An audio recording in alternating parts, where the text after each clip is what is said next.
रही है।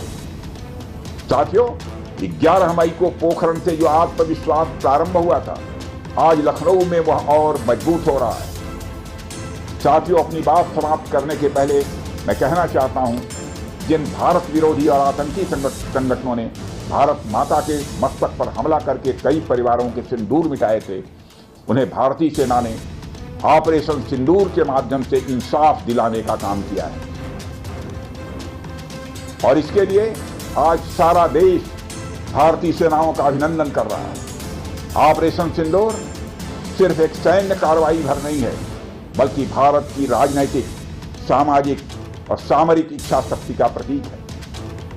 यह ऑपरेशन आतंकवाद के खिलाफ भारत की दृढ़ इच्छा शक्ति का और सैन्य शक्ति की क्षमता और संकल्प शक्ति का भी प्रदर्शन है। हमने दिखाया है, भारत आतंकवाद के खिलाफ जब भी कोई कार्रवाई करेगा तो आतंकवादियों और उनके आकाओं के लिए सरहद पार की जमीन भी सुरक्षित नहीं रहेगी। भारतीय सेनाओं ने ऑपरेशन सिंदूर को पाकिस्तान में मौजूद आतंकी ढांचा ढहाने के उद्देश्य से लॉन्च किया था।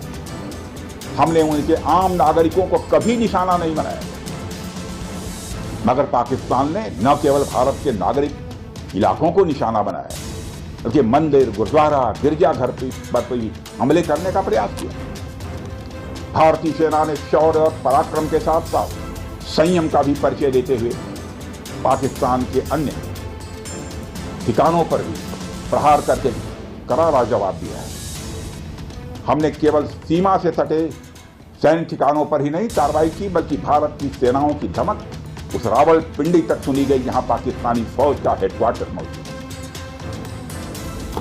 मित्रों, भारत में आतंकवादी घटनाएं करने और कराने का क्या अंजाम होता है, यह पूरे विश्व ने उरी की घटना के बाद देखा, जब हमारी सेना ने पाकिस्तान में घुसकर सर्जिकल स्ट्राइक की।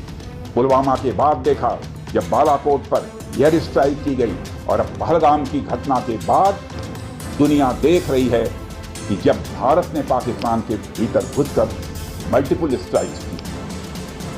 आतंकवाद के खिलाफ जीरो टॉलरेंस की नीति पर चलते हुए हमारे यशस्वी प्रधानमंत्री नरेंद्र मोदी ने स्पष्ट कर दिया है, यह नया भारत है जो आतंक के खिलाफ सरहद के इस पार और उस पार दोनों तरफ प्रभावी कार्रवाई करेगा। यह हमारे प्रधानमंत्री जी ने स्पष्ट रूप से यह संदेश दे दिया। मैं एक बार